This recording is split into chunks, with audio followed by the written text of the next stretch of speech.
Hello, everyone. Welcome to 21st Philosophy Talk, as far as I know truly, the first session of this new year, 2024. And as you know, every month we discuss a philosophical topic within the series of philosophy talks organized by Marmara University Department of Philosophy. Today we have an important topic, an important guest, Professor Rahim Acar.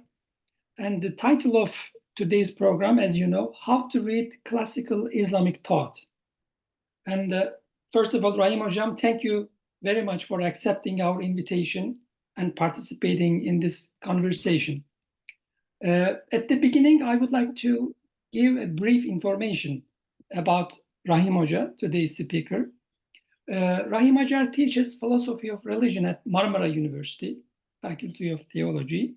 He received his PhD at Near Eastern Languages and Civilizations Department at Harvard University in 2002.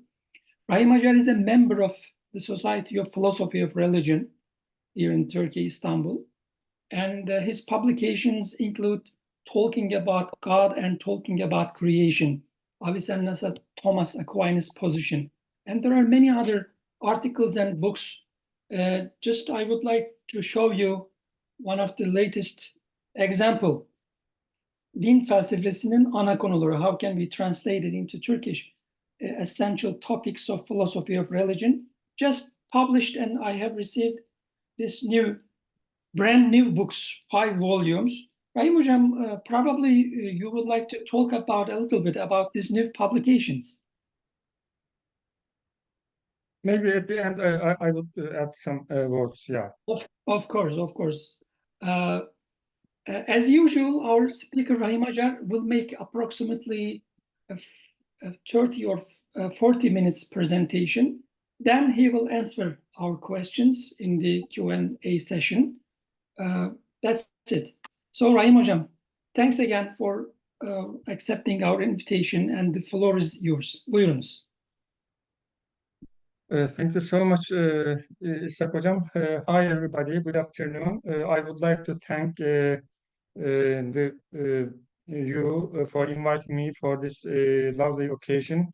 And today I would like to talk about the ways to read the products of classical Islamic thought, which I think an important question before all serious academics and scholars in our time. How can I read classical Islamic thought as a person living in the 21st century? How can I benefit from the works of classical Islamic thought? These are the questions people usually ask, maybe more frequently than we at first think about. This question can be asked from different perspectives. We can ask this question as a curious individual, as a devout Muslim, or as an educator. But in any case, as a member of a globalized world living in the 21st century, this is a very important question. If I ask this question as a curious individual, the answer will differ depending on the nature of my curiosity. For example, I may want to discover how great people whose names I have heard on different occasions became great people. I may want to discover, or I may want to discover the secret of Muslim success in the Middle Ages. If I ask this question as an educator, it means that I am asking how courses in religious education should be structured in a modern educational institution to teach the works and theories produced by Muslim scholars in the Middle Ages. In this talk, I will first look at the widely accepted answers to this question. Then I will try to emphasize the importance of philosophical reading. Let us look at the common ways of reading at first.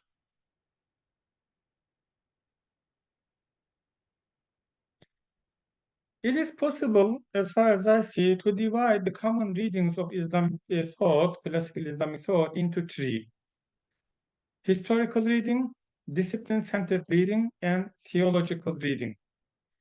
One of the ways of reading classical Islamic thought is historical reading. When I say historical reading, Just a moment. Okay. When I say historical reading, I mean the efforts to reveal the sources, the development, the effects of theories, explanations that emerge in medieval Islamic thought. We can approach the works and theories in Islamic culture as a historian. We can get a picture of the views, the debates, who was involved with whom and how. For example, we can investigate how Ibn Sina's view of necessary existence, the theory of emanation, relates to similar views of philosophers such as Al-Farabi, Al-Kindi, and Plotinus, who lived before him. Or we can try to reveal how atomism emerged in theology and from which sources it was fed. In this way, we can map the views and theories that were taken over from other cultures, discussed, transformed, or invented and defended in classical Islamic thought.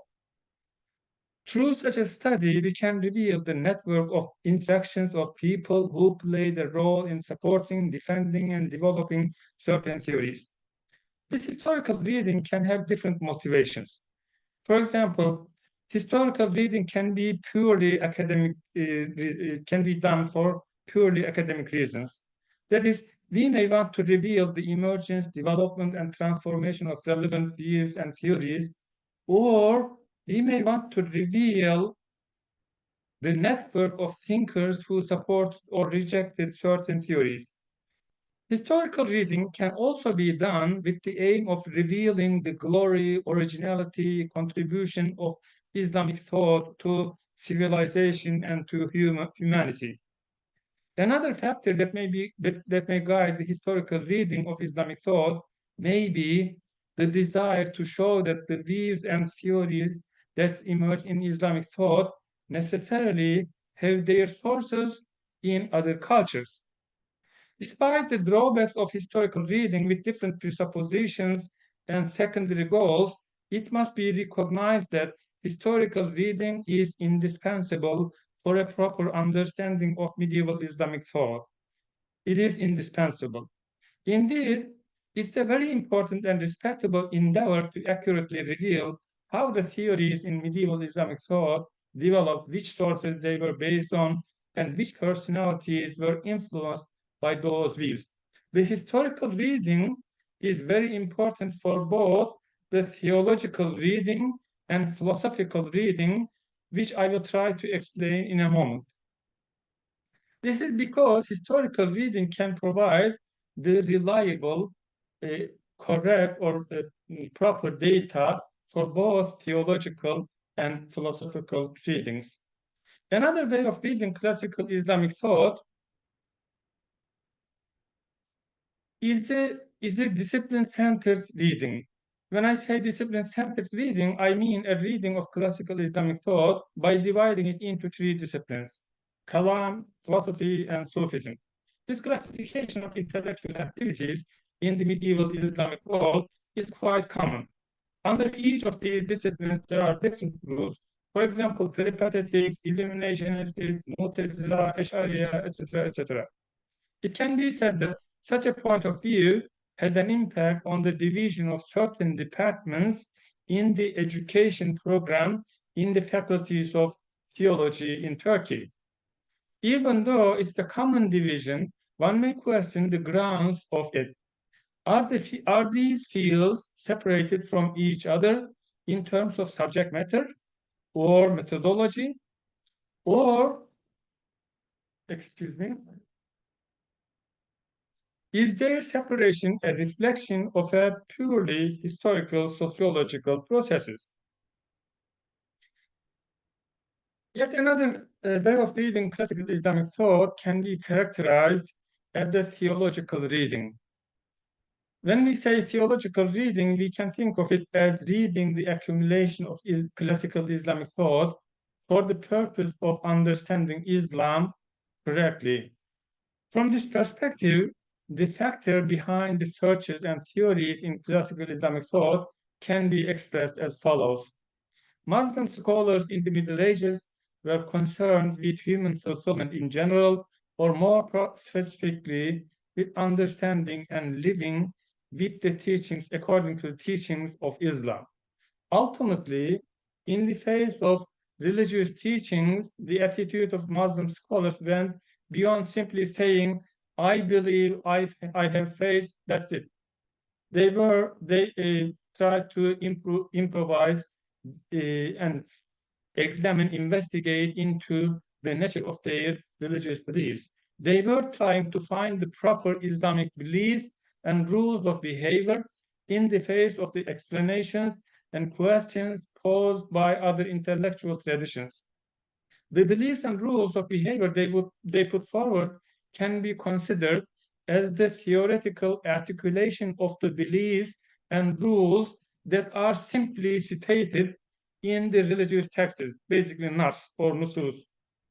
This way of understanding the heritage of Muslim theologians has an important implication indeed.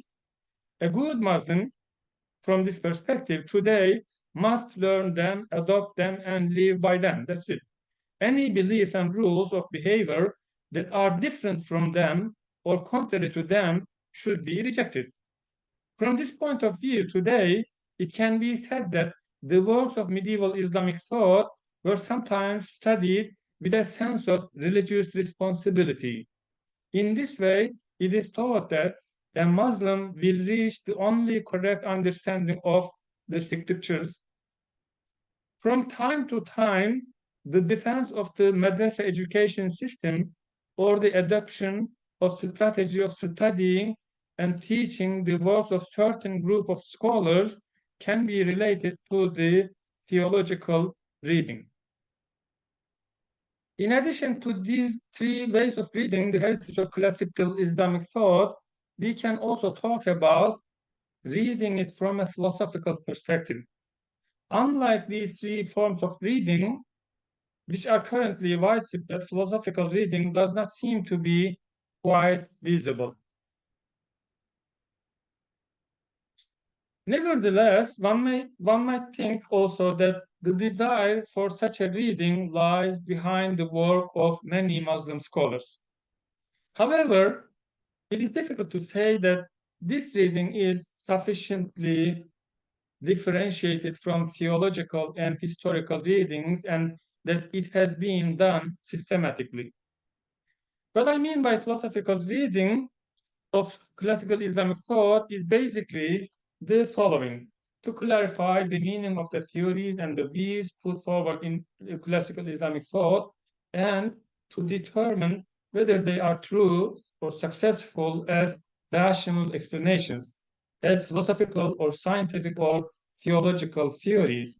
It also involves evaluating their explanatory power up against the alternative explanations in our time. Ultimately, the questions discussed in the intellectual traditions that emerged in the classical Islamic thought, which we can divide into philosophy, theology, and Sufism, are related to various philosophical disciplines. In other words, they are theories put forward in attempt to answer either ontological or epistemological or ethical questions.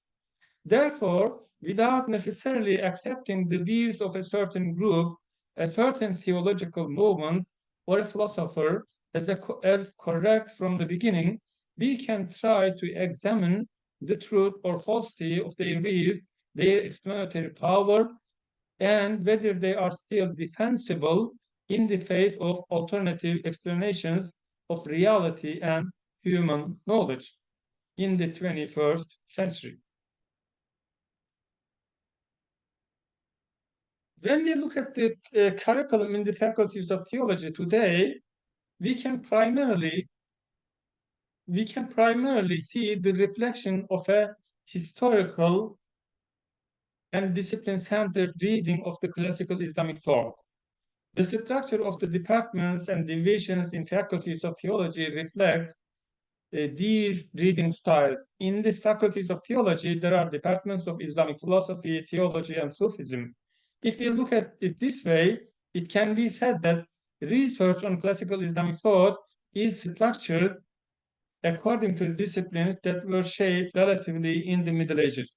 It is possible to complete, is it possible, so the question, is it possible to completely isolate these disciplines from each other due to their structure. Can we distinguish these disciplines from each other in terms of the subject matter or the method of dealing with the subject matter? Each of these questions can be the subject of long discussions.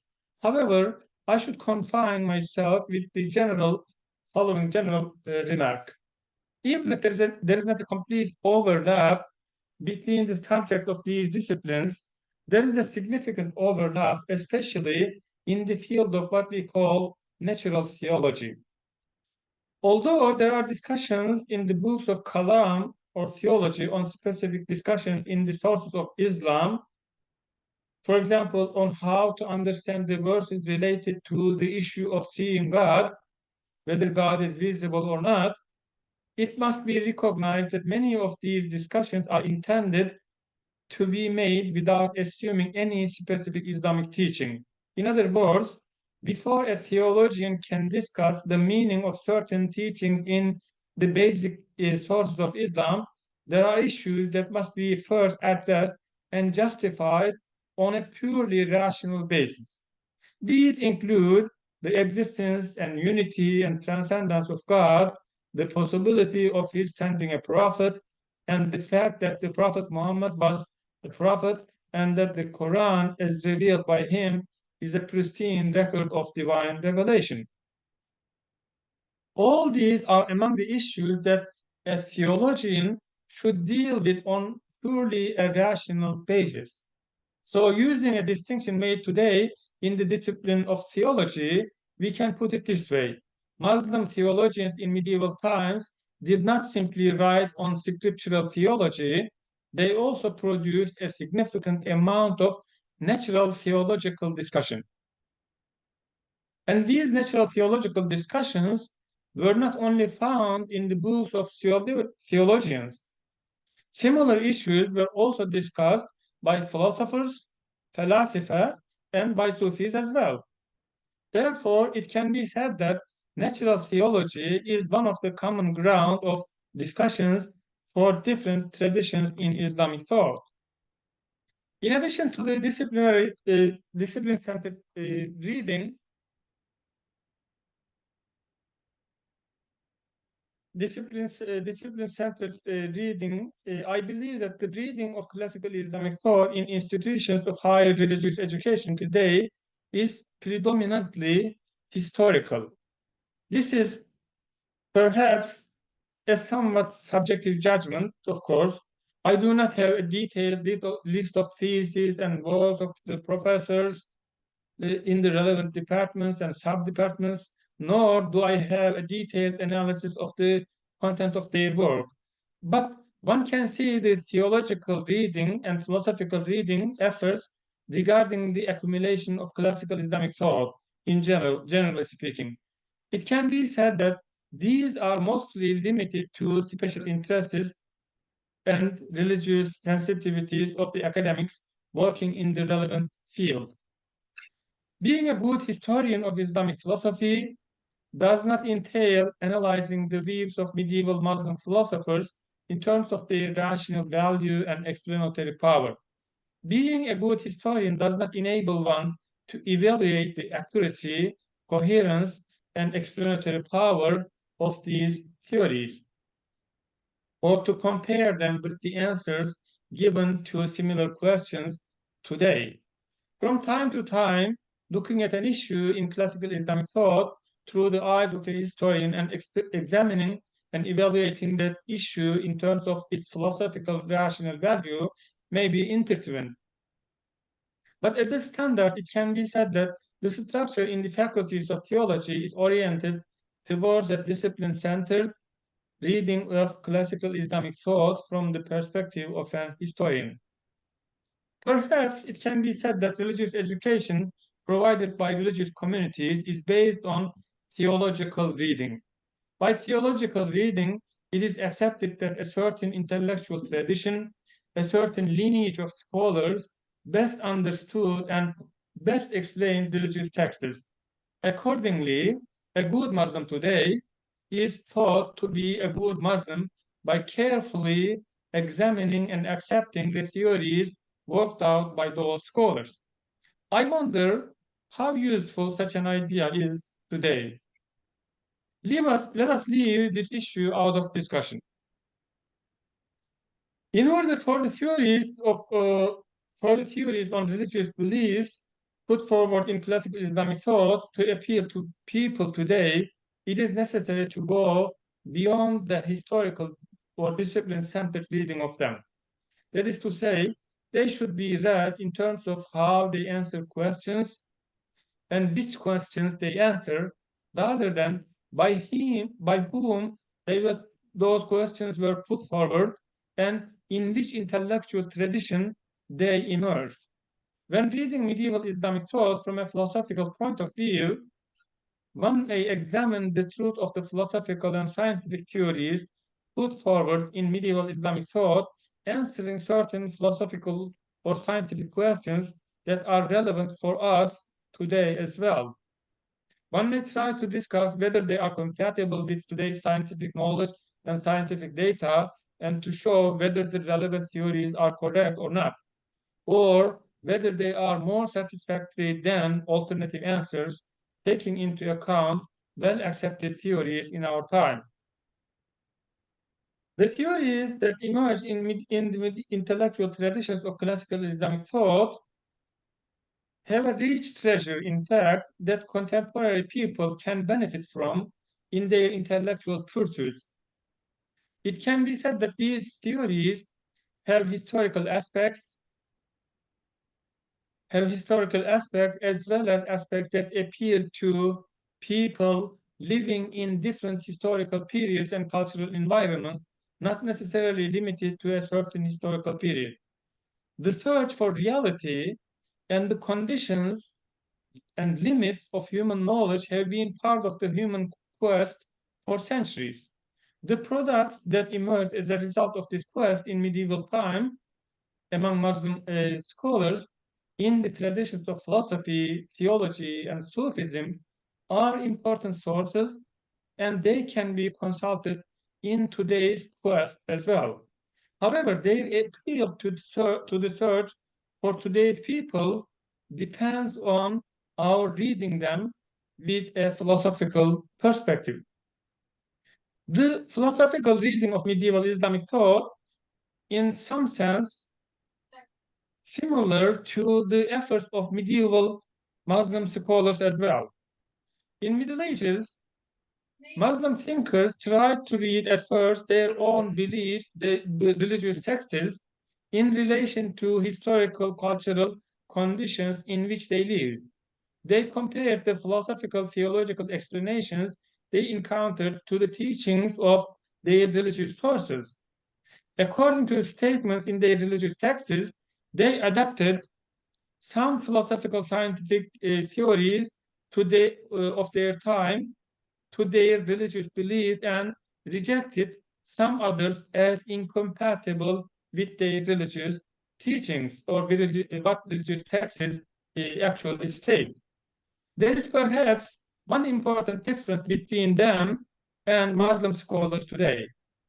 They have only the Muslim scholars in medieval times had only religious texts before them as the criterion or the firm ground of truth and reliable knowledge.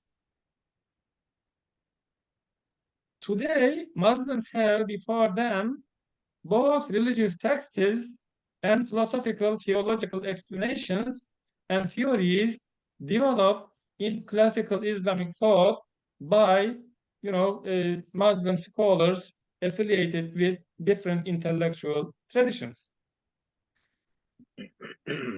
Muslims in the Middle Ages used to read the views of philosophical theories they encountered by evaluating their truth or falsity and their compatibility with the scriptures.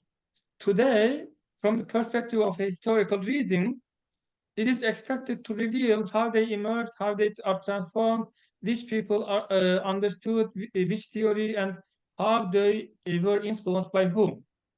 From the point of the theological reading, Some of the philosophical theological theories and explanations that emerged in the Middle Ages are considered to be the correct understanding of Islam.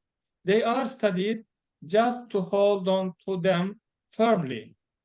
At the time when those theories emerged, of course, their explanatory power may be considered to be greater than alternative theories. Thus, it could be quite appropriate to cling them firmly. But today, there is a lot of data available about the nature of reality and the nature of human knowledge, the conditions and limits of human knowledge that were not available in the Middle Ages. In order for the theories of Muslim scholars who lived in Middle Ages on philosophical issues in general and their explanations of religious beliefs in particular to appeal to people today, in order for it to be legitimate to cling to them, they must be read from a philosophical perspective. Their truth or explanatory power must be justified up against the alternatives in such a way to meet the epistemic conditions of a person living in the 21st century. The ideas and theories that were produced and accepted in medieval Islamic thought are closely related to the issues covered in philosophy of religion today. These include debates about the existence of God, the functioning of the universe, and how to understand God's sovereignty over the universe, the role and limits of reason in accepting these religious beliefs, and how to establish the relationship between teachings found in religious sources and scientific and philosophical theories and explanations. Just because of this similarity, these questions were, in a sense, eternal questions that were asked in medieval times by scholars and by scholars living here in 21st century. We try to put together texts answering to these questions so that we could compare their answers to the questions in philosophy of religion that are discussed in our time. Muslim theologians, Sufis, and philosophers living in Middle Ages tried to produce answers to these questions based on the data that were available to them in their own times, rather than accepting their answers from the outset with absolute commitment, perhaps as a religious obligation. If their theories are still to be functional today, it is necessary to read their theories in relation to contemporary explanations regarding the nature of human beings, human faculties of knowing and reality, and regarding all those specific questions. This necessitates a rational philosophical reading of them. At the end of this reading, we may think that the explanations offered by some medieval Muslim scholars are still the best explanations. Perhaps some of them may be necessary. In some of them, it may be necessary to develop and modify their explanations by taking into account contemporary knowledge. In a sense, such an attempt would mean following in the footsteps of scholars who contributed to the formation of different intellectual traditions in the formative period of Islamic thought. Regardless of which intellectual tradition one belongs to, I believe that the medieval thinkers' quest to understand religious beliefs and to relate them to philosophical scientific explanations can still be utilized today. However, this can be achieved by a philosophical reading of their theories in connection with current debates and theories. Thank you. I suppose this far is enough. Thank you very much for listening to me and for your patience. And if you have questions, we can take further discussions, and I try to explain if there are some ambiguities in what I said. Thank you very much. Thank you, Rahim Hocam. Very nice timing. And thank you for this comprehensive presentation. Of course, there are many different dimensions and facets of this topic. And I believe that we have some questions, and it is time for your questions. Any nominee? Anybody? Kerim Hocam? Yeah. Assalamu alaikum again. So I have a question.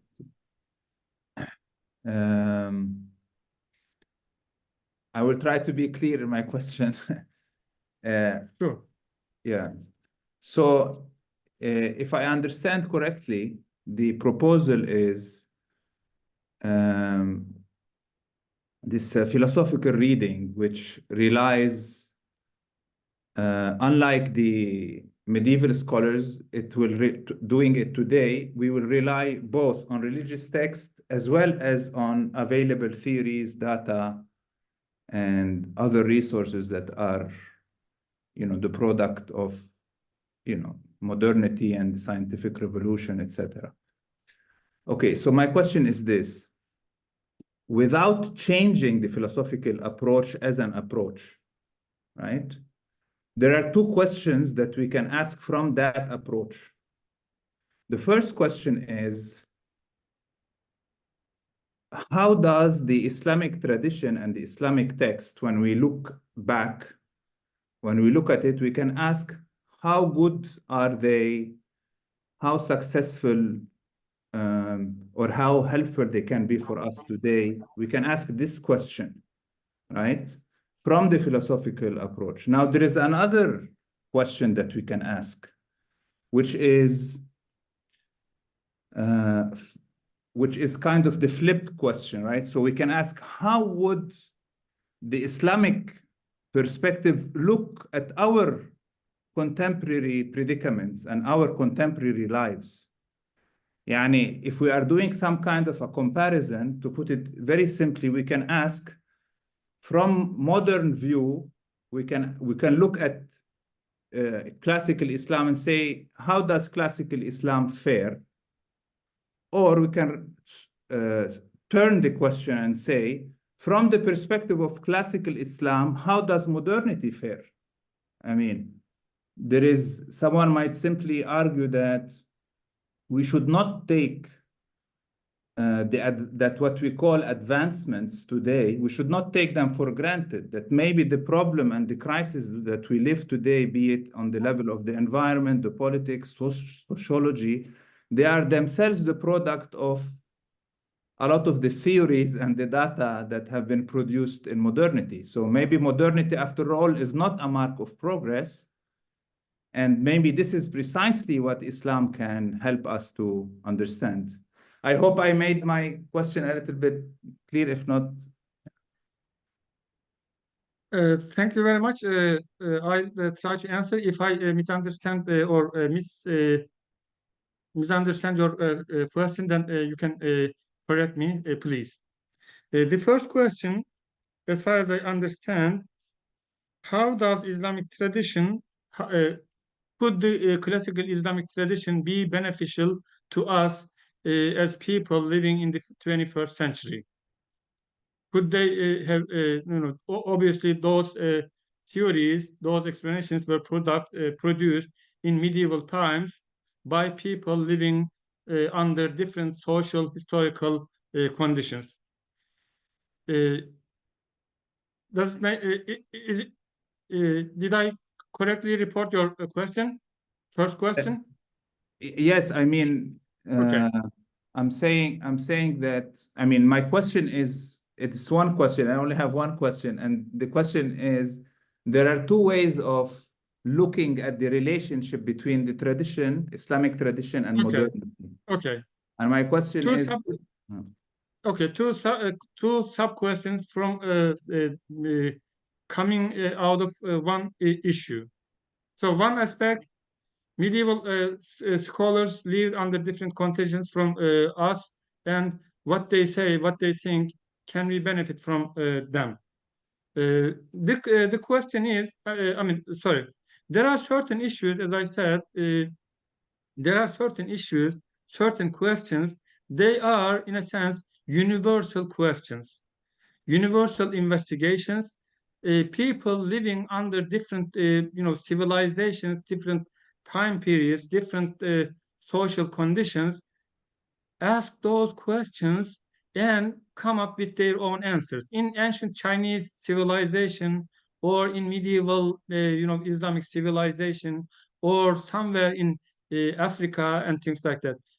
One of those questions, basically those questions are somehow related to making sense of human life as either as an individual or as part of a social society. And where do I come from? Why do I exist? Why all these things exist? The need to explain. And these questions can be related to various disciplines of philosophy, like ontology, epistemology, and ethics. And these are universal questions, and people living under different historical, social conditions come up or produce their own answers to these questions.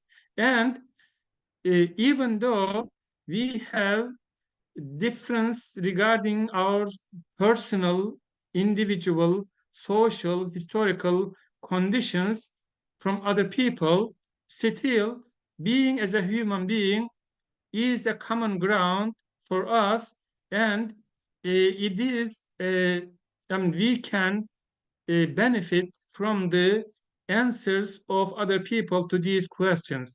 Just as, for example, medieval Muslim scholars, whether they are theologians or philosophers, benefited from the philosophical, scientific, in a sense, theories of their time that were produced by ancient Greek people or by some other members of some other civilizations, just as they benefited from them to some extent and modified them according to their religious, cultural atmosphere.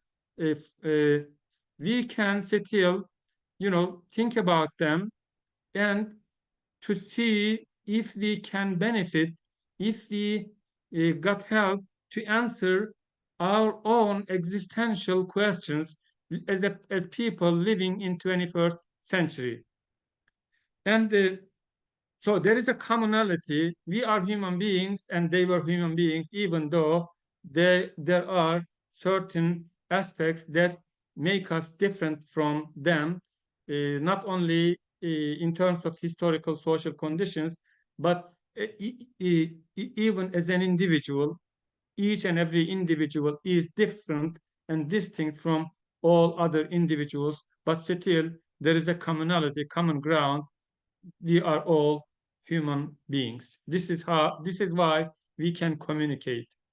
And the second aspect is, how would these modern conditions and the theories produced in modern times, how would these sound to scholars who lived in Middle Ages? How do they make sense, or should they be considered a kind of degeneration or getting further away from the truth or the human perfection? And this is exactly the point that I try to explain. That people who lived in medieval times, they were human beings just like us, and we are human beings just like them.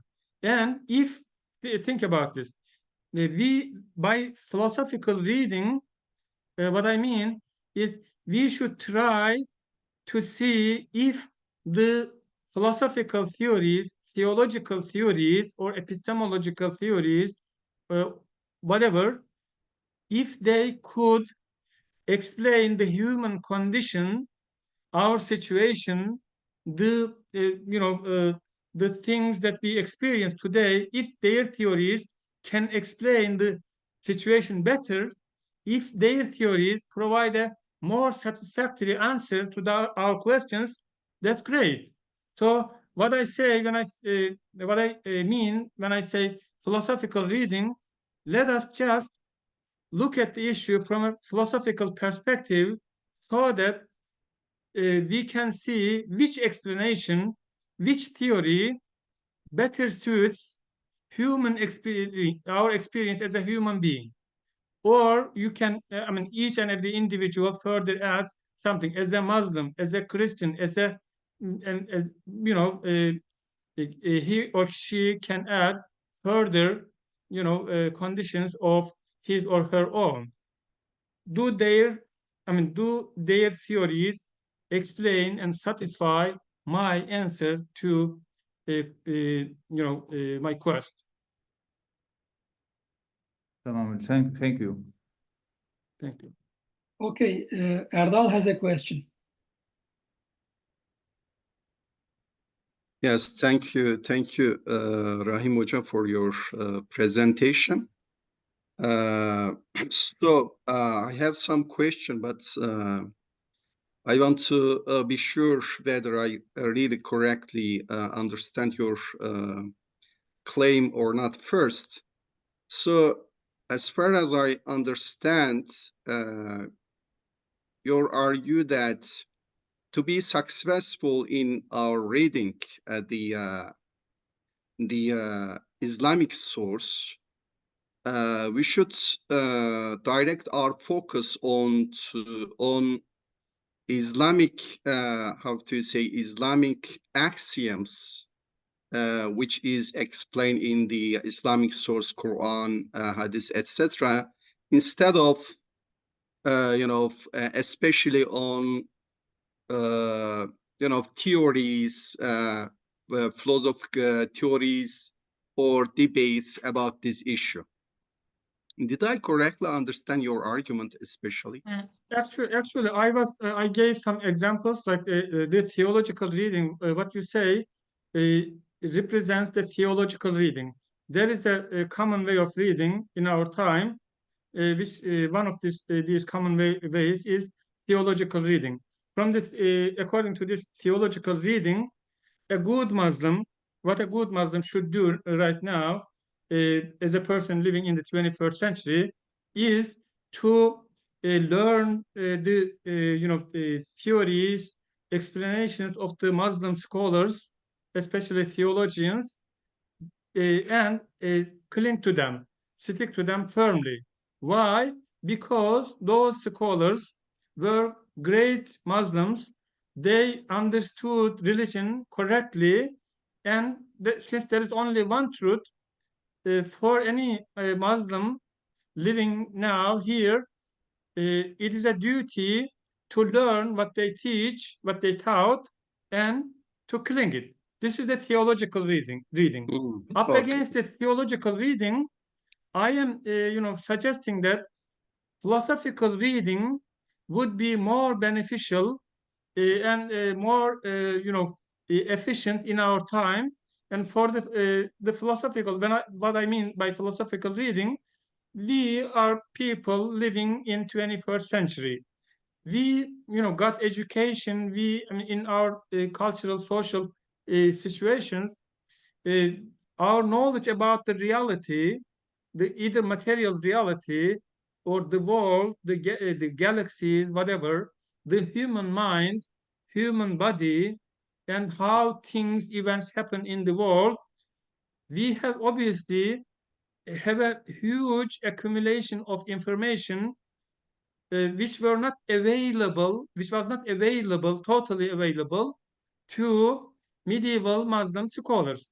They had certain explanations regarding the what exists out there, how events happen, what a human being is, and etc., etc. But we have more information, and today there are alternative theories explaining the reality, the human mind, the God, the existence of God, etc., etc. So a responsible Muslim, in order, if we want to benefit from the products of medieval Muslim scholars, we have to read them from a philosophical perspective, basically to justify or to examine whether they are true or false. No matter who said this or with what intention said this scholar, right? We have to justify, we have to examine, we have to examine whether they are true or false. And if we cannot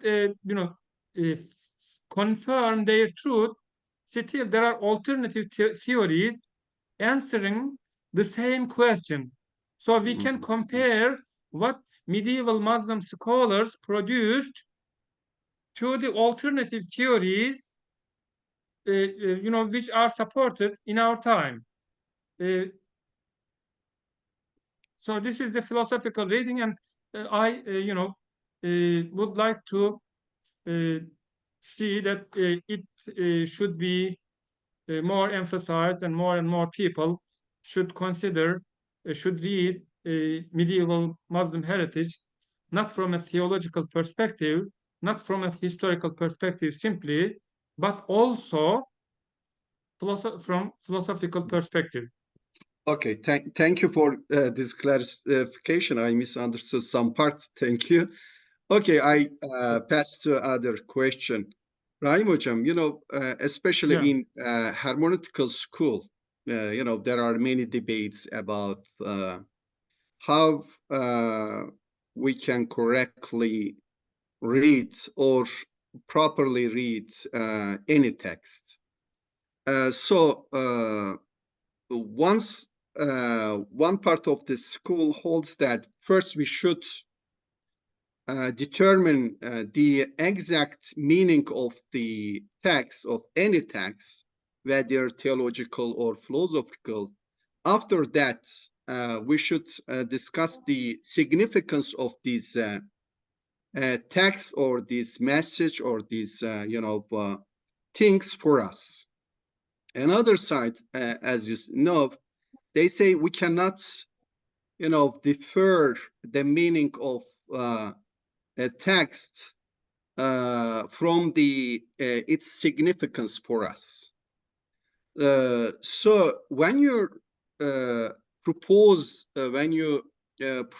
these philosophical reading, do you consider also all these debates, the meaning of the text, the meaning of the theory, and also their significance for us? Or you say, well, when we try to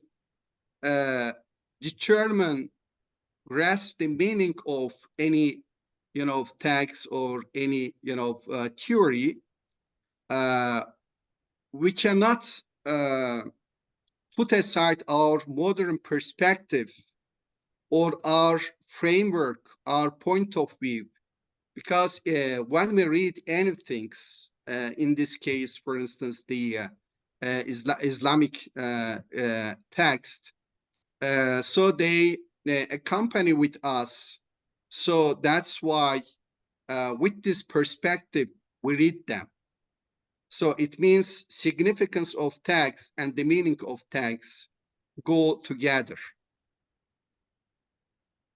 So when you propose the philosophical reading, so do you separate the meaning of text or from its significance for us, or?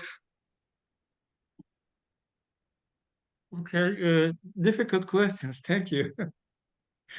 I don't know how to answer. Okay, let me try to say a few words. Hermeneutical, as far as I understand, hermeneutical discussions, like each text has a definite meaning for the subject that reads it or that writes it. And so whether there is a huge debate whether we can really discover the intent of the author, the intention of the author. If we, emphasize it too much, basically it turns out to be self-contradictory. See, you say something and you use the words with the meaning, the exact meaning, the implications of each and every word is different between us. The way you understand the implications of the same sounds, words for you and for me are different. So if we emphasize it too much, we can say that it doesn't make sense to talk, because whatever you say, I will never understand you. I will never properly understand you. And just in case, suppose I'm a clever guy, whatever, and I got it, whatever I say, you will never understand me. So this is one extreme. And the other extreme would be, no matter which cultural, historical, blah, blah, conditions people live, in all the conditions, each and every individual uses the language in the same way, and we can exactly understand whatever people say, whoever say whatever, right? This is the exact, the other extreme. So all the philosophical discussions somehow, fall in somewhere in the middle. And when I before talking about the importance of the philosophical reading of Islamic texts, I mentioned the common ways of reading classical Islamic thought, and one of those common ways, as I said, is historical reading. And as I said, historical reading basically what any theory, any explanation, how did it emerge, under what conditions, by whom, blah, blah, blah, all the historical conditions, and how it developed, and how other people transformed, modified, or rejected by what reasons this theory. So the historical reading of classical Islamic heritage, as I said, is essential, indispensable for philosophical reading. But in this regard, historical reading may be considered an indispensable first step to move, reliable, to develop reliable philosophical discussions, or reliable philosophical reading of classical Islamic thought. Does it make sense? Your microphone is... Thank you. Sure. For now, thank you. Maybe later I can ask. Sure. Rahim Hocam, I have an easier question, then I will give the word to Nurdane. Sorry. So my Okay. question is, when we look at the intellectual efforts of on the classical text in the Islamic world, by the way, Chinese, Indians, and many other civilizations are discussing probably similar questions. But when we look at the classical text in Islamic world in general, and Turkey in particular, they are stuck between a defensive literalist approach and a sort of Orientalist attitude. And by the way, there are Arabic, Persian, Turkish scholars and Western scholars, and there are Turkish, Arabic, Western styles toward the Islamic classics. So my question is, which one is more useful, more philosophical, according to your personal experience as an expert? By the way, Thank you very much for the... Karim Hocam here, probably he can also defend the Arabic position, I don't know. Okay, what was the Arabic position? Literal reading? Well, both. I mean, the adaptation, the Western styles, or some form of Orientalism. There are different approaches. Arabic, Persian. I mean, there are some colors, cultural backgrounds. Yeah. So, which one, according to your personal opinion, which one is more useful or philosophical when you compare those different cultural backgrounds? Thank you so much for this question, and let me confirm that I am not an expert in these discussions in this area. I know. Uh, You wrote a lot of books here. There are hundreds of pages. Actually, our colleagues edited specific parts in this book, like the religious diversity. I mean, there are people, scholars, who edited texts come from the mysticism or Sufism. There were like experts on Islamic theology, and they knew where those discussions are located and which texts are more readable or easily suitable to these contemporary discussions. So I would like to thank my colleagues and experts who were experts on those literatures. And coming to your question, I mean, it is difficult to give exact, to give an exact answer. But as I said, people may read the classical Islamic literature, the heritage, as a historian from a historical perspective, and this historical reading may have a hidden agenda, may have certain causes, certain elements that pushing the person to read. And one of this background agenda or hidden agenda may be to justify or to show the greatness of this person, that person, or this intellectual tradition. As opposed to this, some historical reading basically can be done with an agenda, with a background, with a hidden agenda, to show that all this scholarship produced by Muslim scholars during medieval times may be reduced to either ancient Greek philosophical works and theories, or the theological and philosophical theories developed in medieval Christian and Jewish traditions. These may be two extremes, but in the middle, I mean, there may be a variety of hidden agendas or backgrounds. But in some sense, okay, let me ask the question: can any person approach or read those texts purely in let's say in vacuum, without having any previous knowledge, preconception, without having any agenda or any intention? I want to study Avicenna's this and that texts to show this and that.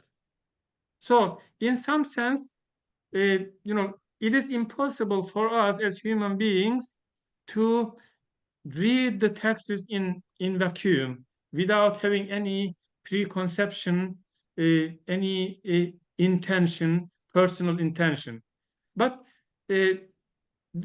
so if so, then we have to think about, consider whether such an intention, such an agenda, such an aim, such a purpose pushing me to read, to study those texts is a fair, in a sense, fair, understandable, indispensable or unavoidable agenda, cause, or it's like quite unjustified bias up against the literature and the people. So we should, or every historian basically, and should consider, think about, reflect in his or her own world, and think about his or her arguments. Okay, thank you. Fair enough. So Nurdane Hocam. May I say something? Yeah, please. Please. Yes, sir. Are you speaking, Professor Arslan? Are you the speaker or is it No, Professor I'm- Acar? Hocam Rahim buyurun Acar. siz. Rahim Uh, Acar, sorry, Rahim Acar, the speaker of today's topic. So if you have any question, you can ask Yes. me. Yes, Well, please.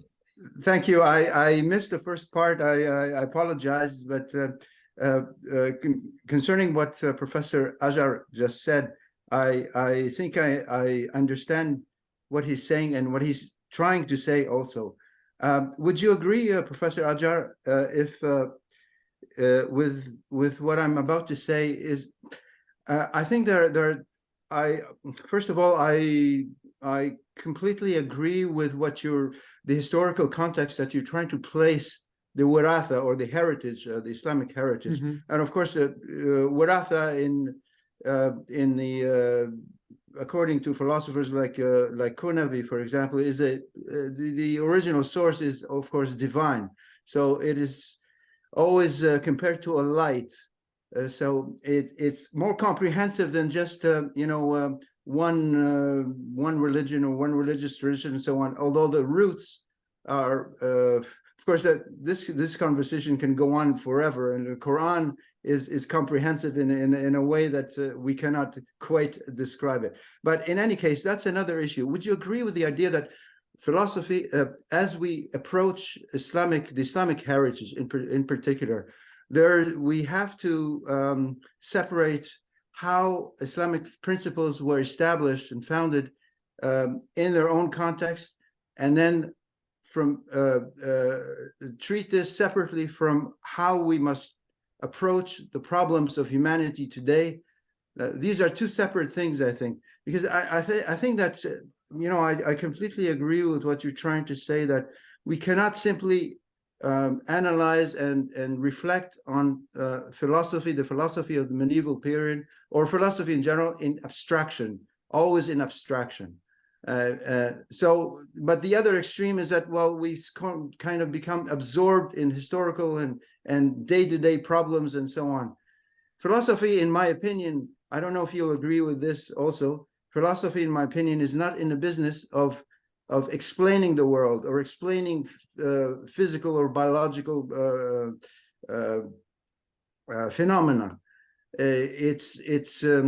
I sort of concur with what Islamic tradition, Ilm al-Hikmah, says about thinking in general. It's a guide to how we approach the world, how we approach all these things. So, in other words, philosophy is not irrelevant to our life experience, but it doesn't approach it in the same way as exact science, as biology or political science, or even theology. Theology is a particular branch.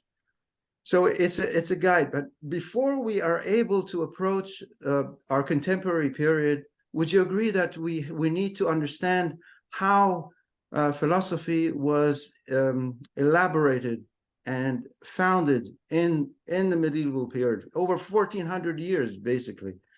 But let's shorten this period and say right up to the 17th or 18th century, because our Islamic civilization continued all this time, and I find it that it's when I look at it, I say I cannot help myself saying that it is a precursor to contemporary period.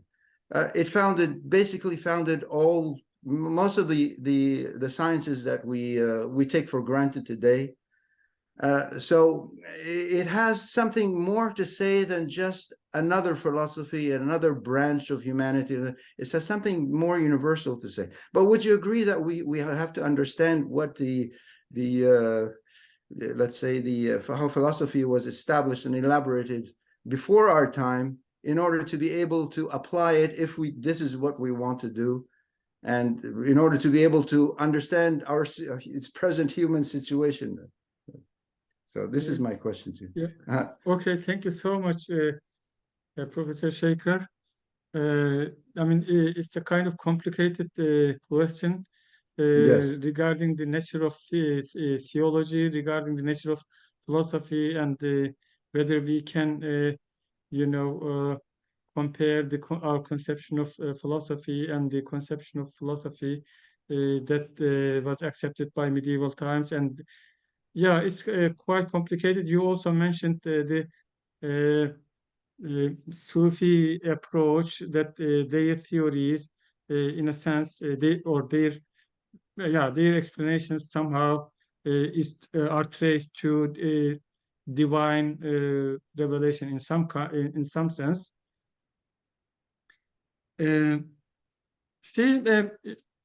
During the medieval times, as far as I see, different disciplines or people associated with different disciplines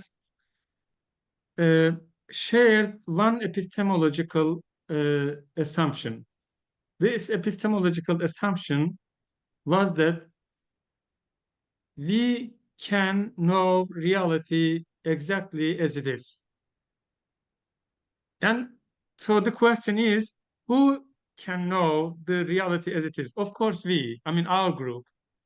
Who is our group? And if, from the philosophical perspective, philosophers, ultimately getting connected to active intelligence, active intellect, and starting with the preliminaries, with the inborn notions, just in time they realized their intellect and they got in touch with active intellect and see the true knowledge or acquire true knowledge as they are, found in active intelligence. And from the perspective of Sufis, all this does not make sense. All this is, in a sense, a futile effort. The way to know the reality as it is, to reach the true knowledge about reality, requires certain, mystical discipline, and it comes through certain mystical experience. And depending on your level of existence, your level of connection with the Melekut realm, you can reach higher and higher, and the perfect Sufis reach the true knowledge about reality. And again, it may also be shared by theologians as well, teaching that what can be known under our human conditions are known, and we know it. So their conception of philosophy, their conception of knowledge, and their arguments to support their claim, like we can reach rational knowledge of reality, true knowledge, demonstrative knowledge, which accepts no doubt at all. Or we have the pure experience of God or God's manifestations at different levels of reality. So they have different conceptions of knowledge and philosophy. But what I'm trying to say is exactly, we as people living in 21st century and having known about reality, many things that they didn't know, we should read what they say from a philosophical perspective. Basically, try to assume our human responsibility as an individual living under these conditions, and try to see if what they say are rationally supported. If their theories really explain what we experience as either as individual or as part of this modern civilization, modern scientific theories, modern philosophical explanations about human life and experience. If let's think about this. If their theories or if their ideas were did have more explanatory power than the current currently common, let's say, philosophical explanations, then they wouldn't somehow be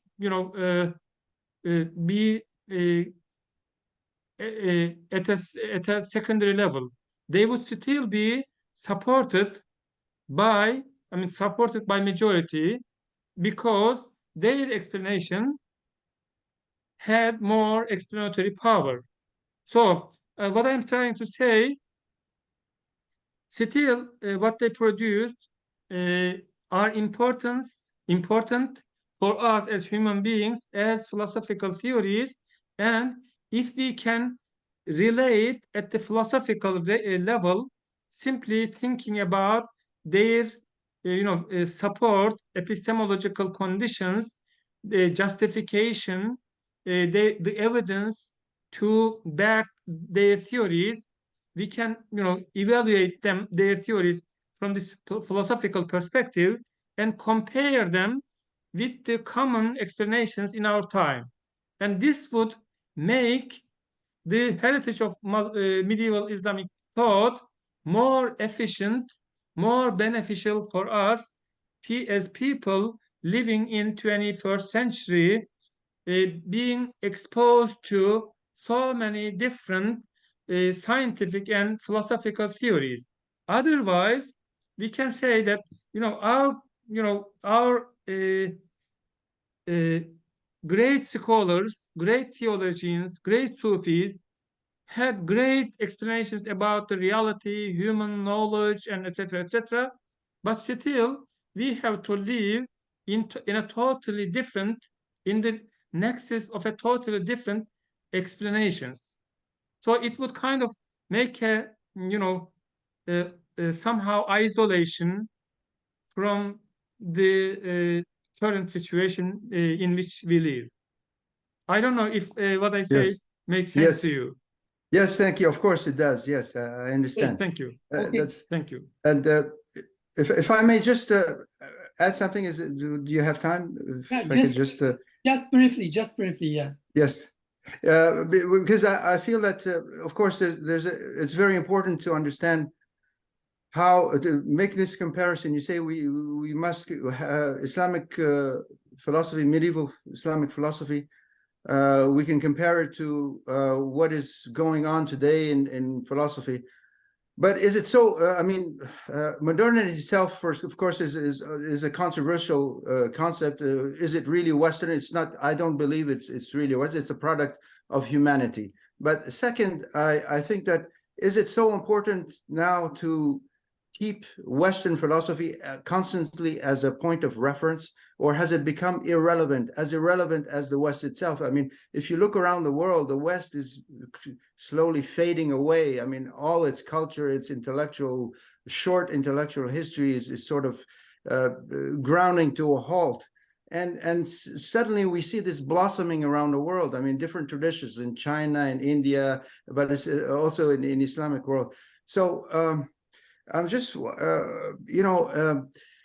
how can we use? I mean, because again, philosophy is not a discipline where we try to explain the phenomena of the world, but as it's a guide. Just as the Quran is perhaps a mirror or reflection of the role of the Quran in the world. What is it, the Quran? It's more like a window, or a lens that we look at the world through the Quranic, let's say. I'm not speaking personally, but this is the way I understand how the Quran and the sayings, the hadith, and so on. So philosophy is sort of like a reflection of this. Thinking, when you look at it, you say thinking and philosophically is more like trying to guide yourself towards understanding the things around, even very mediocre things, or just everyday things. Never mind the very complicated scientific questions. but they include both. So I mean, just to respond to what you're saying, do you think don't you think that Western philosophy as a point of reference has become irrelevant, and so we must face directly, you know, if as philosophers, as intellectuals, as teachers, face directly the contemporary world, you know, as we teach younger generations. So let's look at the world as it is, but we need the tools. So which tools do we need? Which tools are more efficient? The tools of Islamic philosophy were developed for another time, you know, and but the principles, the core principles are, I don't think that you can just throw them away and say, well, you know, we need new tools. These are just complicated concepts that they developed and interrelationships and so on. But I think that they persist. I mean, philosophy, and they keep being repeated in Western philosophy itself. You know, we see a lot of repetition and duplication in Western philosophy itself. So why you know why do we have to go through the Western short Western tradition in order to return back to Islamic philosophy to see, oh, well, we already have some of these principles, and let's try to develop. Wouldn't it be, I think, more, would you agree that it's more pertinent perhaps to just try to understand which more deeply what Islamic philosophy, Ilm al-Hikmah, is, and just see how it could apply to the contemporary world, instead of going roundabout and constantly referring to Western philosophy and continuing a dead dialogue. After all, I don't see any viable dialogue going on with Western philosophy. I mean, they speak to themselves and others speak to them, and you know, but it's become sort of irrelevant anyways, because the whole world has changed, you know. Sorry. Yeah. Sorry for my long intervention. Thank you. Yes. Thank you for your contribution, Anthony. After your question, I believe Rahim Hoca's position became more clear. So it is your turn, Nurdane Hocam, please. And then we have Kerim Hoca, and then probably we can wrap up this session. Thank you. Merhaba Rahim Hocam. Thank you very much for your informative talk. Actually, my question changed during the talk.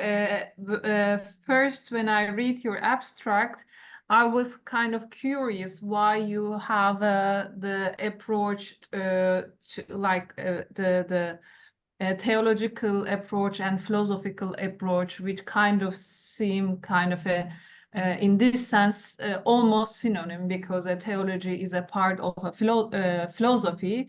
So, but throughout your talk and the questions, if I'm not wrong, I guess your motivation to differentiate these terms from each other is that the philosophical approach is different from theological approach in this way to provide a ground history for Islamic studies.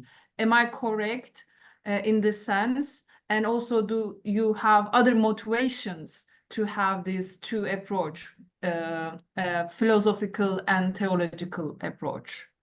Because most of the time, like we use, you know, because it's kind of like we don't call ethical philosophy or something, like we kind of these terms most of the time refer the same approach, you know, argumentation, theories, blah blah. So so do you have other motivation? Thank you so much, Nurdane Hocam. The relation between theology and philosophy is kind of complicated. In medieval times, we have like the philosophers, and also kalam or mütekellimun, indicating theologians. So falsafa and theology, philosophy and theology are thought to be separated. But in modern discussions, there is also a separate distinction between scriptural theology. In theology, there is a discussion, separation or division, scriptural theology and natural theology. It's kind of complicated. And okay, in medieval times, when we look at their work, there are certain topics, there are certain questions that are treated by both philosophers, as well as theologians. Yeah. Like the existence of God, God's nature, God's sovereignty over the universe, the happening of events in the universe, the miracles, and etc., etc. There are many certain topics that are discussed by philosophers and by theologians. So why do we call these people theologians and these people philosophers? Is it because of the topics they discuss? Is it because of the methodology they assume in carrying out their argumentation? I mean, this is kind of complicated. When you look at, for example, Ibn Rushd divides people into scholars into three groups: people of demonstration, people of dialectics, and lay people. And obviously, as a philosopher, Ibn Rushd considers himself to be a part of the people of demonstration, to be part of the member of the group of demonstration, while he considers the theologians as people of dialectics. And if you ask, people of dialectics, mutakallimun, they would basically, object Ibn Rushd. Basically, we are true Muslims, and our arguments are rationally justified. So it's kind of complicated to separate the theology and philosophy in medieval times. As far as I understand, this distinction is not a professional or disciplinary distinction between them. It's a kind of, think about it, leftist Hegelians and rightist Hegelians. Or, I mean, they are both part of the philosophical tradition, doing more or less the same thing, but defending different positions or giving different answers to the same question. In a sense. Yeah. And Yeah. Thank you very much. And so, what is your motivation to take this separately like that? When I talk about theological reading, philosophical reading, in that context, the meaning of theology and philosophy is somehow different from what I have talked about. In this context, theology, I don't know, I don't have a better term, but the people generally use this term, theology, in this sense. Theological reading, basically, identifying certain theories with religion. What Islam teaches is this. And if you read this theory from a theological perspective, basically you say, this theory is what Islam teaches, and as a good Muslim or whatever religion, it doesn't matter, I have to cling to it. What my responsibility as a good believer, as a devout person, stick to it, is to stick to it, not to discuss or debate or examine whether it is true or false, whether the evidence to support this argument is justified or not. Well, our position or our responsibility as a devout person is to stick to it. So this is one perspective to read medieval heritage of Muslim scholars. And Thank you very much, Hocam. So it is Yeah. scriptural theology, because I tend to always, of course, to think when I see theology, natural theology, but here Okay. you mean scriptural theology. in a sense, yeah. Yeah. Thank you very much, Hocam. Okay. Karim Hocam, Yeah.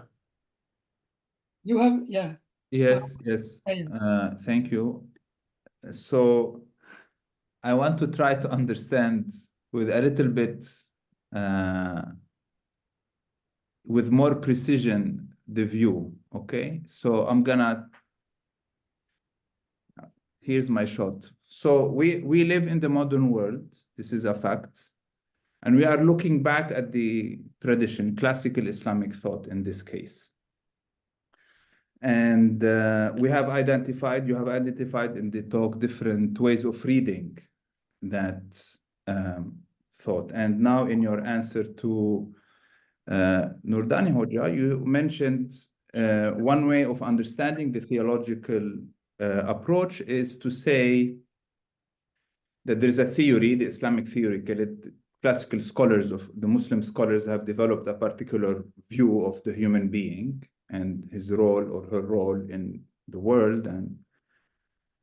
And from that reading, the theological reading, you have to stick to this theory, right?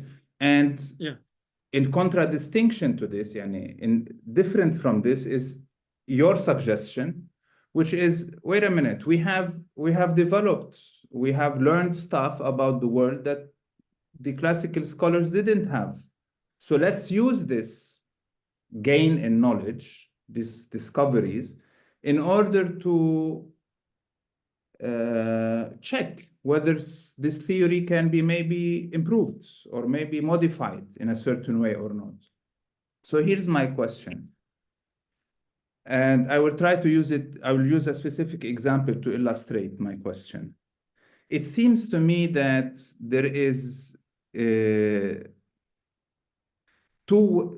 theological view can read, let's say I am adopting the theological reading and I am listening to your presentation, I can say, I agree with everything you say, Hojam. The only difference is what I'm saying as a theological reader is that we use these new theories, etc., not to change the Islamic classical theory of what is a human being, but instead to figure out how to be a human being given the changing in circumstances. So it's only a matter of application of the theory, but not of changing the theory. And this seems to fit very well with the idea that, like we mentioned already, that the human being is the same, that we have a common human nature, and the human being that was living 2,000 years ago is, in terms of constitution, the same. So to illustrate with a specific example, if we take the psychological components, right? So a human being, let's say, might suffer from different kind of disturbances. We have characteristic features in our psychology. If a simple one that I think is very helpful to illustrate my case, if we think of something like arrogance, like takabbur, right? If you think of arrogance from the modern perspective, modern psychology, modern social science, even in ethical theories, etc. At best, they will tell you it's not a good trait to have. It's better not to be arrogant. But there is nothing wrong with you as a human being. You are not failing as a human being. You're not falling short. You're just not nice to be around. You probably only arrogant people will like you, and you will just be fighting all the time among yourselves. And this is based on an understanding of the self, where the human being is a mind and a body at best. Now, if you go to the classical period, the human being is not a mind and a body. The human being is also a soul. And arrogance is a disease of the soul. And if someone has arrogance, then they are failing. They are failing to live to their full potential as a human being. So the theological reading will say, instead of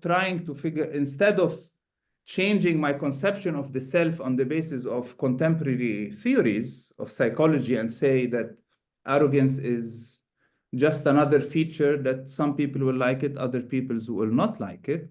I will hold on to my classical Islamic understanding of the self. I will hold on to the claim that arrogance is a disease of the soul, and then figure out, based on contemporary theories, how not to be arrogant or how to treat or cure arrogance in the modern world. For example, maybe I should not, I don't know, use maybe social media, or I should stop using Facebook. And this is a matter of only applying. How do I apply the theory in the contemporary world, right? Would such a theological approach be in contradiction with your philosophical understanding if I understand it only as holding very closely to the theory, you know, like the classical Muslims said, hold on to it, say they have the truth and the human being is one, and I stick to this, and I just have to figure out how to apply it.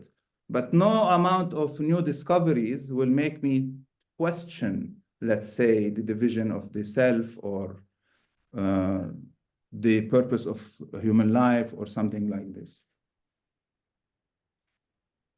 Well, thank you very much, Professor Sadek. Actually, you know, as Muslim scholars may develop their theories, their explanations, they come up with their own theories as people living today, as Muslims living today. This is, I mean, this is somehow this falls beyond my talk. What I'm trying to say is when it comes to the heritage of medieval Islamic thought, the writings of philosophers, theologians, and Sufis, instead of reading them simply from a historical perspective, you know, trying to figure out what exactly those theories were, what sources they come from, how people interacted with each other.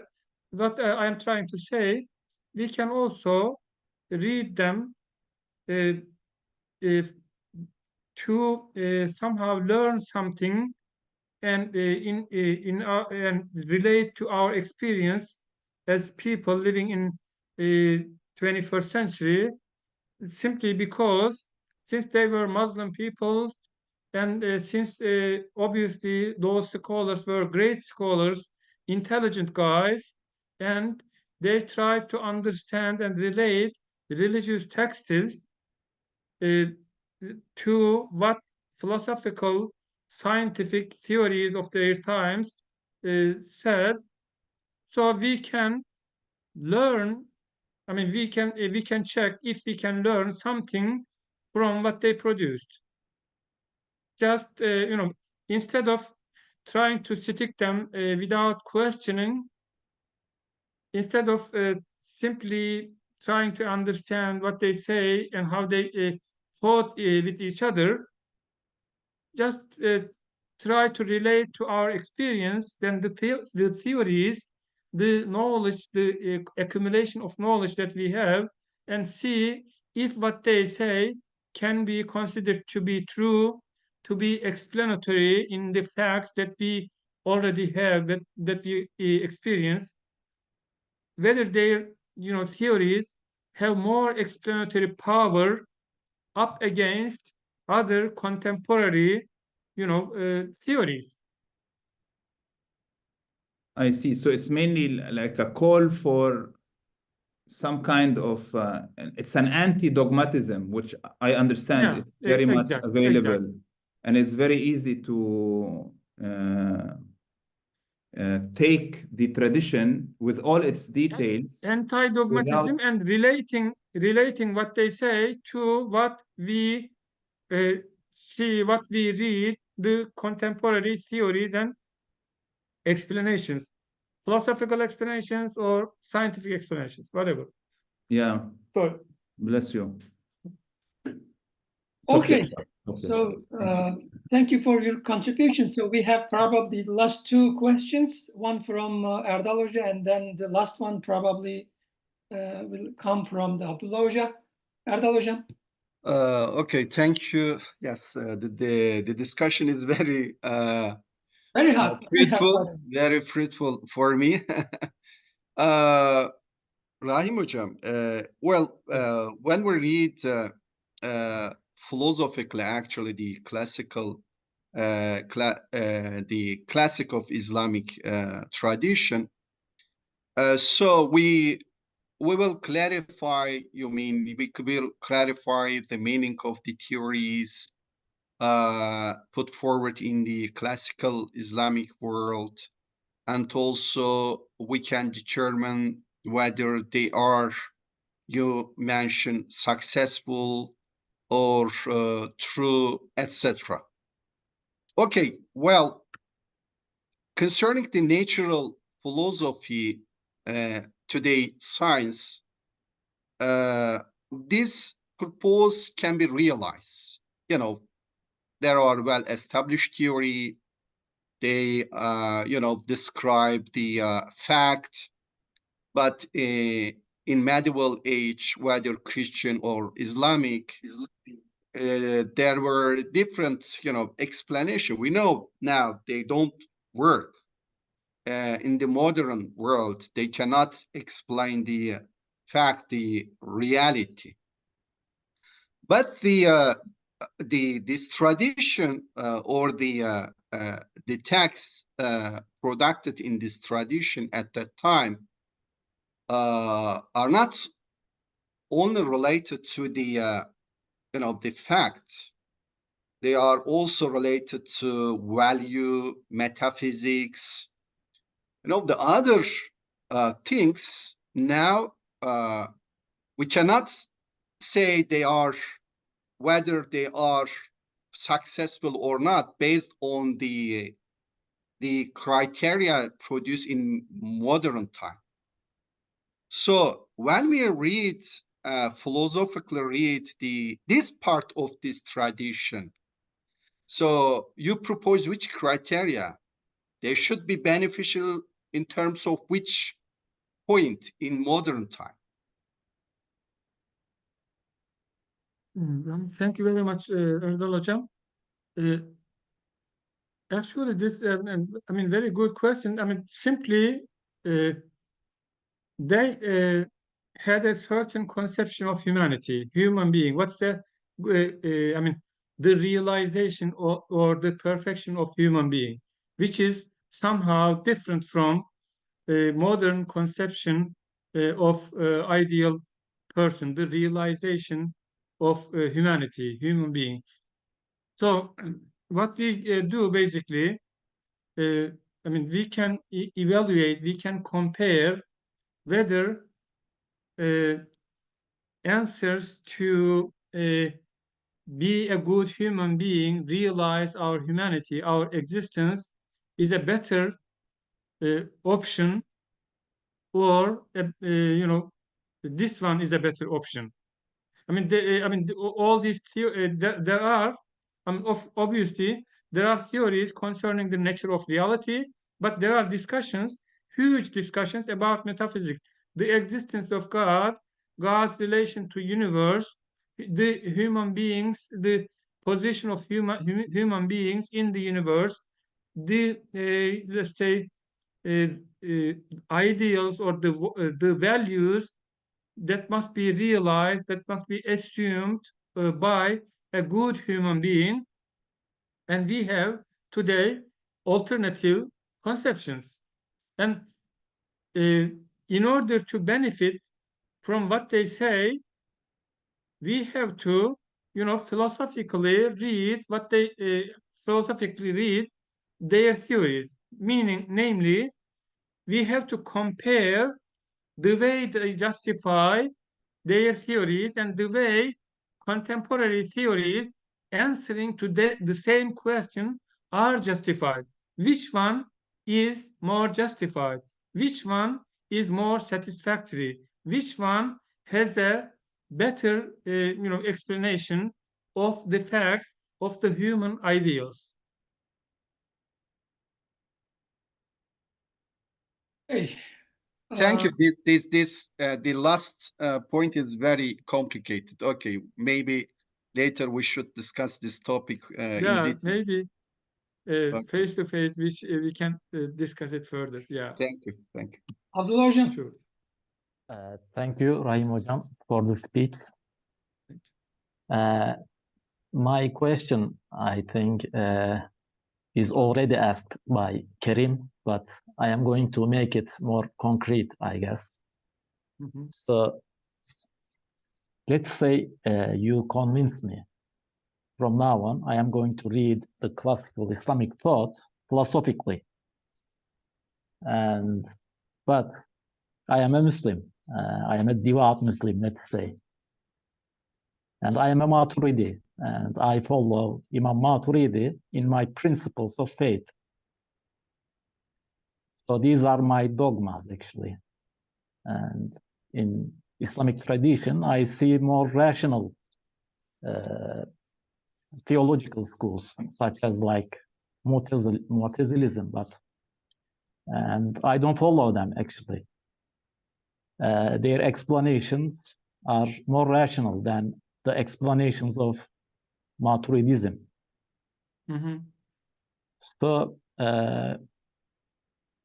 you convince me, let's say, and I am going to read the heritage of Islamic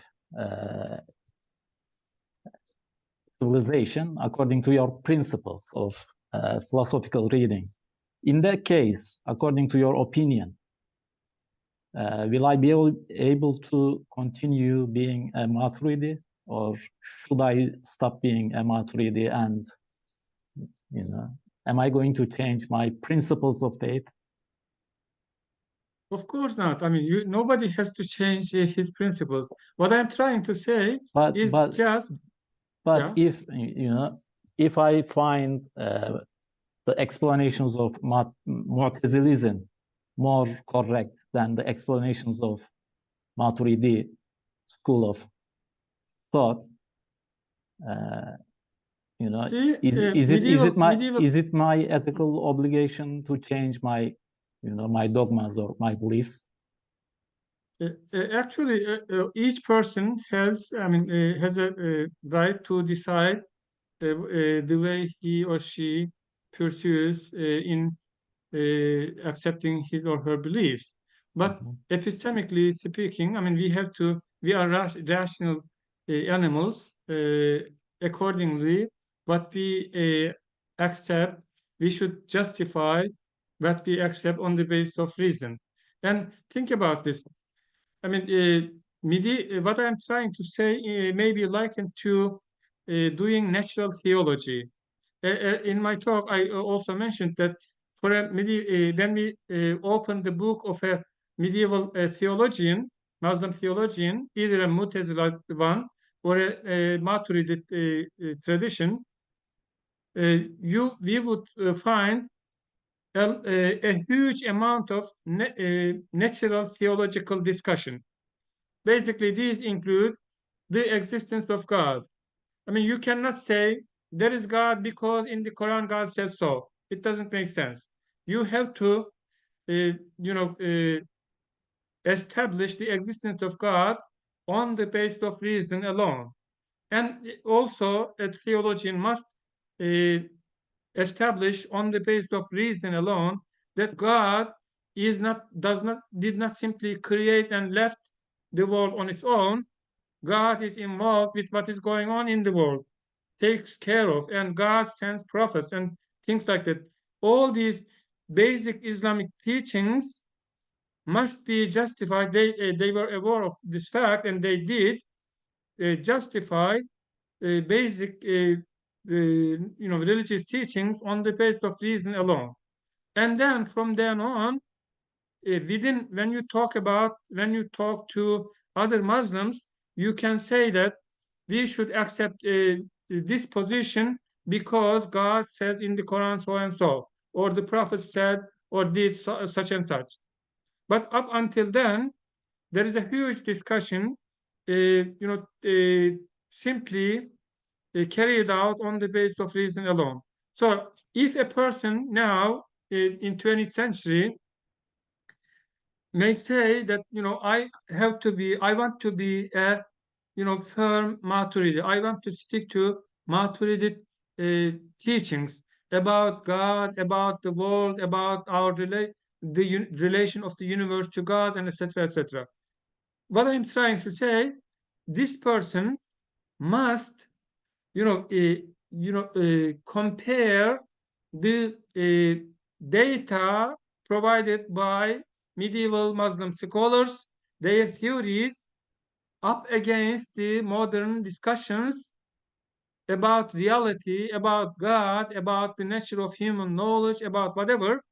And then still one can say that this theory is the best explanation, is the best answer to this question, up against the alternative, modern, and commonly accepted philosophical or scientific theories. But still, what I'm trying to say, they must be justified up against other alternatives. Okay, it seems that it is really hard to convince Abdullah Hoca, and we need more time. If there is no more question, we can. No, I am convinced already. Okay, Abdullah Hoca, thank you. We can end the session here if there is no further question. If I may, just a small question, because Rahim Hojam mentioned that distinguished theology or kalam from philosophy, and of course he also said that the boundaries are not always clear, and I completely agree with that. But he also tried to define kalam by reference to the scriptures, and I was wondering how do you see philosophy approaching scriptures, because it's also central to the discourse in most books in philosophy. And I don't distinguish really Sufism from other, because philosophy, specializes in different aspects of philosophical thinking. So you have logic, you have metaphysics, you have ethics, and so on. But how do you see philosophy's approach to scriptures, which are really central to the discourse, because the Quran and Hadith may be approached religiously or theologically, but philosophy approaches them differently, because their Hadith in particular, as prophetic sayings, are crucial in human insights into things, and they take the wording, just even the actual wording and the contents of the Hadith, they approach it in order to derive certain principles, and they interpret it in certain ways and so on, but they derive certain principles from these sayings, and it just carries on the discourse in a very interesting way, in a surprising way sometimes. So I'm just wondering how you view the scriptures in a philosophical context, because it's just as central as kalam. It's just the approach is a little different. So how do you see this approach, if I may? Thank you so much, Professor Shaker. The scripture and the natural theology, it's a distinction in modern times. Natural theology is discussing, evaluating, examining religious beliefs like God, creation, life after death, and etc., on the basis of reason alone. And the scriptural theology is, as opposed to this, is the theology, in a sense, deciphering or commenting on the religious texts. First, assuming that the religious texts, whatever religious tradition you are in, religious texts are firm ground, accepted by all the sides, all the sides of the debate, and then the theology, scriptural theology, is what is the best, understanding or interpretation of religious texts, religious sources. That's it. When it comes to theological discussions in medieval times, as I said, I also tried to mention that theological discussions were part of the works of philosophers. Even though they are philosophers, they are called philosophers, we had a lot of discussions about the God, God's existence, the prophecy, the nature of religious texts, the nature of revelation, the nature of miracles, and etc., etc. In that sense, I mean, they also accepted the authority of religious texts or scripture, but still, depending on their epistemological position, different philosophers may have different conceptions of scripture. For example, I mean, Al-Farabi, for him, the prophet was the best philosopher, the most perfect philosopher. So ordinary philosophers could contact with the active intellect at the intellectual level, but a prophet could contact with through his power of imagination as well. So, I mean, what they say and what they basically prophets, explained or expressed the remnants of the result of the connection with the active intellect in human language. And so, as I said, I mean, the nature of scripture may differ from one philosopher to another. But it was important, obviously. Yeah. Thank you. Thank you very much. Okay, I think it is enough for today. I would really like to Rahim Hoca again, and thank you everyone for participation. By the way, Professor Anthony Shaker will be the next speaker of Philosophy Talks. Probably Kerim Hoca can explain something for the further Philosophy Talks. Am I right? Yes, Hojam. Pleasure to meet you also, Anthony. We've only, Thank you. yeah. We But are yes, waiting- our next speaker in February is Anthony Shaker, Professor Shaker. Okay, we are waiting with an excitement. See you next month. Philosophy Talks. Good evening. Thank you. Good Salam. evening. Thank you very much for listening, for your patience. Thank you. Thank you. It was Teşekkürler hocam, iyi akşamlar. İyi akşamlar, İyi teşekkürler. akşamlar hocam. Teşekkürler hocam. Very interesting. Teşekkürler Thank hocam. you. Görüşmek üzere. İyi akşamlar. See you.